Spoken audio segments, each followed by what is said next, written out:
Welcome back, everyone, for another deep dive. This time, we're going to be exploring some ideas that could completely change how we think about the universe and, maybe even reality itself. We're talking about energy gradients and how they might actually be the fundamental building blocks of, well, everything. It's a pretty big shift in thinking, Yeah. right? Yeah. Because most of us grew up learning that the universe is made of like tiny particles, like little Legos. Yeah, atoms and quarks and all that stuff. Exactly. But these sources we're looking at today make a really strong argument that maybe we should be focusing on energy gradients instead. What do you think? I think they make a very compelling case. Yeah. And they suggest that what we perceive as particles are actually just kind of peaks in this super dynamic energy field. So instead of thinking about the universe like a Lego set, it's more like a constantly moving ocean of energy. Exactly. Okay, I kind of like that visual. Yeah, and just like waves in the ocean, these energy gradients interact and they create super complex patterns. And you know what's really fascinating is that this new way of looking at things could help us finally unify the areas of physics that have always seemed kind of separate, Like what? like relativity, quantum field theory, even quantum gravity.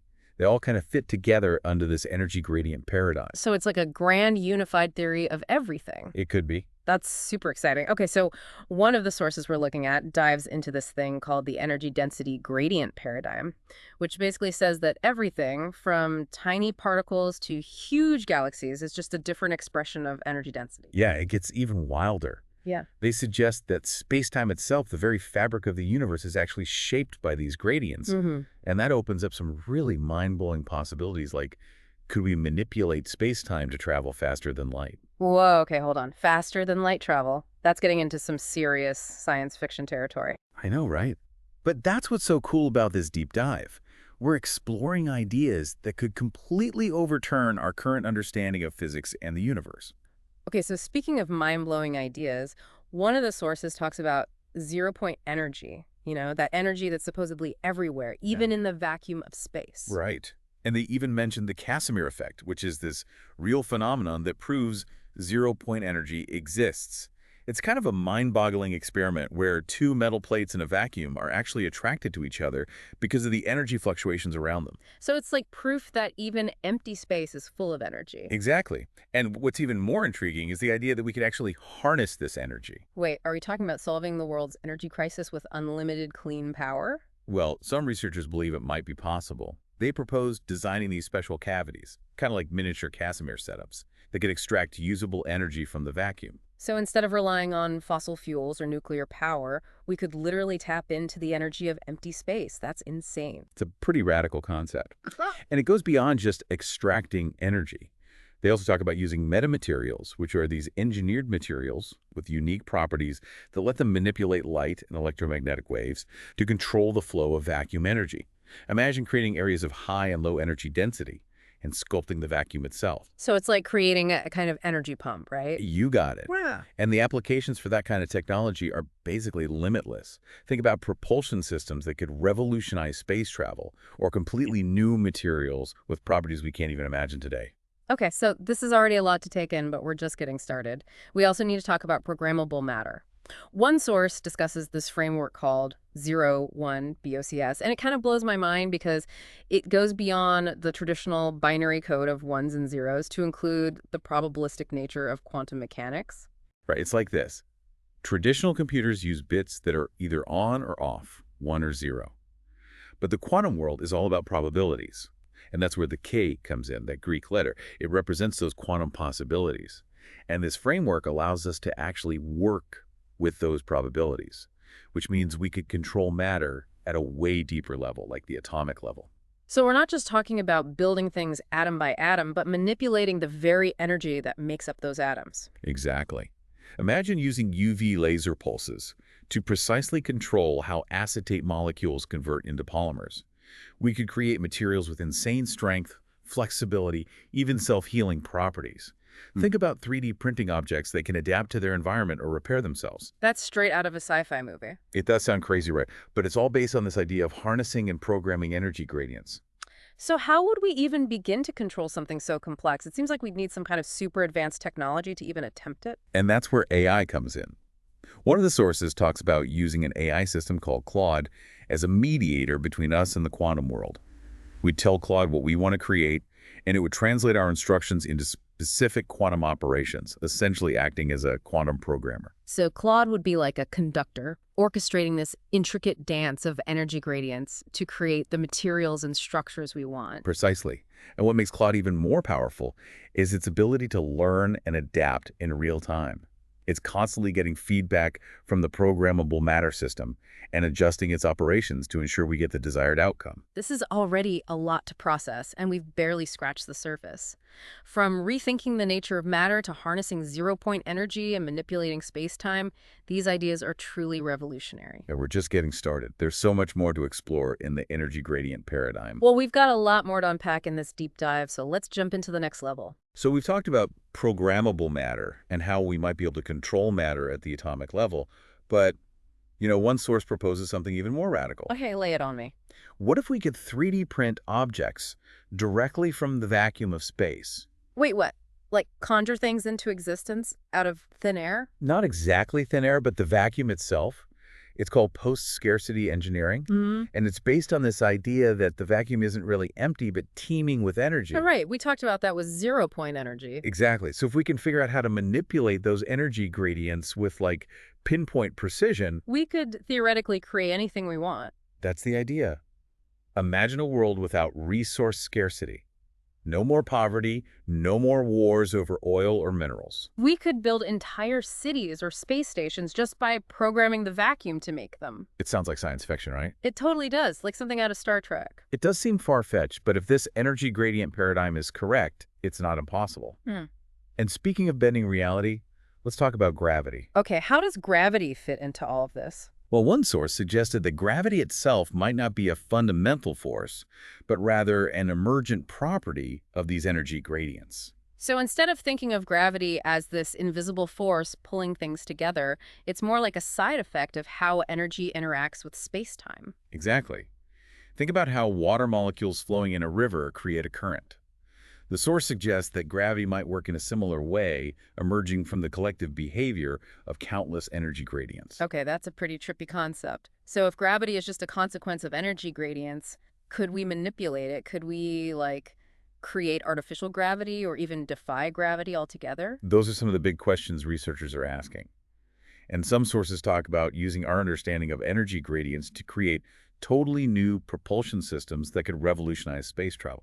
Are we talking about warp drives and stuff? You got it. Things like the Alcubierre drive could theoretically allow us to travel faster than the speed of light by warping space-time itself. Hold on, faster than light. Didn't Einstein say that's impossible? He did say that nothing can travel faster than light through space. But the Alcubierre drive works by warping space-time itself, creating kind of a warp bubble that shortens the distance between 2 points. So it's like a loophole in the laws of physics. Some people see it that way. Yeah. And it could allow us to bypass the traditional speed limit. Okay, if we could actually travel faster than light, how would that change things? It would be a total game changer. We could explore distant stars and galaxies that are currently way beyond our reach. It would usher in a whole new era of exploration and discovery, and who knows, maybe even allow us to connect with other intelligent life in the universe. It's mind-blowing to think about all the possibilities, but it also raises a lot of questions too, right? Like about time travel and causality and what it means to be human in a universe where distance doesn't really matter anymore. You're right. Those are big philosophical questions that we'll have to grapple with if this technology ever becomes reality. Okay, so let's come back down to Earth for a minute. All of this is super exciting, but what are some of the challenges we face in actually making these ideas a reality? Well, one source pointed out that even if these theories are scientifically sound, there's a huge hurdle we have to overcome. What's that? Widespread acceptance. New ideas, especially radical ones, often face a lot of resistance from established institutions and even the public. Right, people don't like to change their minds about how the world works. Exactly. So it's not just about proving these theories in a lab. It's about convincing people that they're true and worth pursuing. So how do we do that? Well, one source suggested that creating tangible demonstrations would be key, like a working prototype that could actually print matter from the vacuum. Something people can see and touch that proves this stuff is real. Exactly. It would be undeniable proof that this technology is real and has the potential to change everything. But even then, there might be pushback from people who fear the consequences of such powerful technology. It's a good reminder that even the most groundbreaking scientific advancements come with social and ethical implications. We need to think carefully about how these inventions will impact humanity and what kind of future we're creating. Absolutely. This energy gradient paradigm presents us with a huge opportunity to rethink our relationship with the universe and with ourselves. It's a chance to reevaluate our values and our priorities and decide what kind of future we want to build. And speaking of pushing the boundaries of what's possible, one of the sources takes this energy gradient concept in a direction that's both fascinating and a little bit unsettling. You're talking about the potential connection between energy gradients and consciousness, right? Exactly. It's one thing to talk about manipulating matter and energy, but the idea that we might one day be able to manipulate consciousness itself is on a whole other level. It is a profound concept and one that requires a lot of careful thought. But I think that's a perfect segue into the final part of our deep dive. So we've been tossing around some pretty wild ideas today, from manipulating matter at the atomic level to warping space-time itself. But this next concept might take the cake for being the most mind-boggling. One of the sources actually proposes a potential link between energy gradients and consciousness. Yeah, it's definitely a fascinating idea, to say the least. I mean, if we think about it, if everything in the universe is fundamentally made up of energy gradients, then it makes you wonder, could our consciousness also be some kind of manifestation of those gradients? It's definitely a possibility. I mean, think about our brains, right? Yeah. Billions of neurons, all firing and interacting in these incredibly complex patterns. What if those patterns, those neural networks, are essentially a symphony of energy gradients? Okay, I like that. A symphony of energy. So then consciousness would be like the overall melody that emerges from all those interactions, all those energy gradients playing together. Exactly. And if we can learn to understand the language of those energy patterns, who knows what we might unlock? So we could potentially treat mental illnesses with way more precision or even enhance our cognitive abilities. Right. Imagine being able to target specific energy patterns in the brain to treat things like depression or anxiety, or even boost creativity and problem-solving skills. It's a pretty incredible thought. But then, it makes you wonder about the ethical side of things, too. If we can manipulate those energy patterns, where do we draw the line? Absolutely. The potential to manipulate consciousness is a powerful one, and it comes with a huge responsibility. We have to be extremely careful and consider the potential consequences before we even start developing this kind of technology. Because it could be used for good or for bad, right? Right. Imagine a world where someone could manipulate your thoughts or your emotions by tweaking those energy patterns in your brain. Oh. It's a bit unsettling, to say the least. No kidding. It seems like with every step forward in understanding these energy gradients, we uncover even more profound questions about what it means to be human. It's true. This whole energy gradient paradigm is really challenging us to rethink our place in the universe and the very nature of reality itself. It's a lot to take in, for sure. But that's what makes this stuff so fascinating. It's pushing the boundaries of our knowledge and our imagination. It definitely is. And it's exciting to think about where this journey might lead us. Well, we've covered a lot of ground in this deep dive, from the fundamental building blocks of matter to the potential for faster-than-light travel, and even the mind-bending possibilities of manipulating consciousness. It's been quite a ride. It has, and it's clear that the energy gradient paradigm has the potential to completely revolutionize our understanding of the universe and our place within it. It's a call to action, really, to embrace new ideas, to challenge our assumptions, and to imagine a future that's unlike anything we've ever known. A future where we might be able to solve some of humanity's biggest challenges and explore the cosmos in ways that are currently beyond our wildest dreams. It's a future worth striving for, that's for sure. Well, that's all the time we have for today's deep dive. We hope you enjoyed exploring these incredible concepts with us. Absolutely. And until next time, keep questioning, keep exploring, and keep diving deep.